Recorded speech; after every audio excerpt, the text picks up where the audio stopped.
Hello dears, ആ വീഡിയോയുടെ ബാക്കി ഭാഗമാണ് കേട്ടോ. ഫസ്റ്റ് വീഡിയോ ഇട്ടത് അജ്മാൻ ഫോർട്ടിനുള്ളിലേക്ക് നമ്മൾ കയറിയപ്പോൾ അതിൻ്റെ മുറ്റമാണ് ഇത്.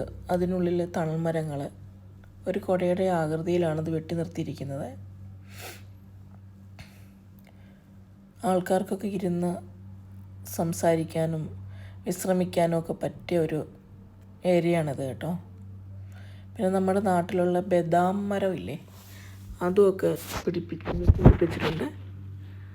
അതുമൊക്കെ നല്ല തണൽ കിട്ടുന്നുണ്ട് കേട്ടോ. ഇവിടെ ഇപ്പം ചൂട് കുറവായതുകൊണ്ട് നല്ല സുഖമാണ് ഇവിടെ ഇരിക്കാൻ. ഇവിടെയൊക്കെ ഒരുപാട് ഷോപ്പുകളുണ്ട്. നമ്മുടെ ഈ കോട്ടയോട് ചേർന്നിട്ട് തന്നെ ഒരു റെസ്റ്റോറൻറ്റുകൾ കാര്യങ്ങളൊക്കെ ഉണ്ട്. അപ്പം അല്ലെങ്കിൽ തന്നെ ഒരുപാട് ആൾക്കാരൊക്കെ പരിസരത്ത് താമസിക്കുന്നുണ്ടല്ലോ. അവർക്കൊക്കെ ജസ്റ്റ് ഈവനിങ്ങിലൊക്കെ വന്ന് നടക്കാനും ജസ്റ്റ് ഇരിക്കാനും ഒക്കെയുള്ള ഒരു സ്ഥലമാണിത്. പിന്നെ ആണെങ്കിൽ ഇവിടെ എൻട്രി ഫീ ഒന്നുമില്ല കേട്ടോ. മ്യൂസിയത്തിനുള്ളിലേക്ക് കയറുമ്പോഴാണ് എൻട്രി ഫീ ഉള്ളത്. പിന്നെ നല്ലൊരു ഈന്തപ്പന. പിന്നെ ഇതിന് തൊട്ട് തന്നെ വാഷ്റൂമുണ്ട്. ജെൻസിനും ലേഡീസിനുള്ള വാഷ്റൂമാണ്. എൻട്രൻസിൽ തന്നെ വാഷ്റൂമിൻ്റെ എൻട്രൻസിൽ തന്നെ പനയോല കൊണ്ട് മറച്ചിരിക്കുന്ന ഒരു ഇതാണ് കാണുന്നത്, മറയാണ് കാണുന്നത്. അതൊരു നല്ല കാഴ്ചയാണ്. നല്ല ഒരു എന്താ പറയുന്ന പഴയ രീതിക്കുള്ള എല്ലാം പഴമ തന്നെ വിളിച്ചറിയിക്കുന്ന രീതിക്കുള്ള എല്ലാ സംവിധാനങ്ങളുമാണ്. ഇതൊരു വേറെ ഇപ്പോൾ മോഡേണായിട്ടൊന്നും ചെയ്തിട്ടില്ല. റാന്തൽ വിളക്കുകൾ അങ്ങനെയൊക്കെ ഉണ്ട്.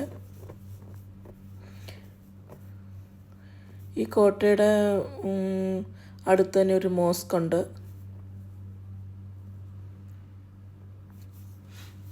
നല്ല 2 പോട്ടുണ്ട് അവിടെ കണ്ടോ.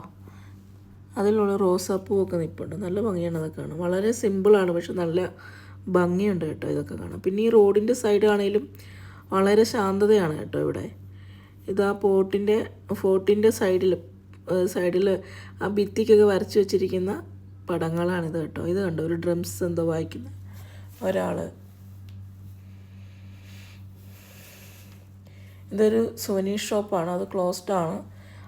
ഈ സമയം ഞങ്ങളൊരു ഈവനിങ് ടൈമിലാണ് ചെന്നത്. ആ സമയത്ത് അത് ഓപ്പൺ അല്ലായിരുന്നു കേട്ടോ. Okay, thank you.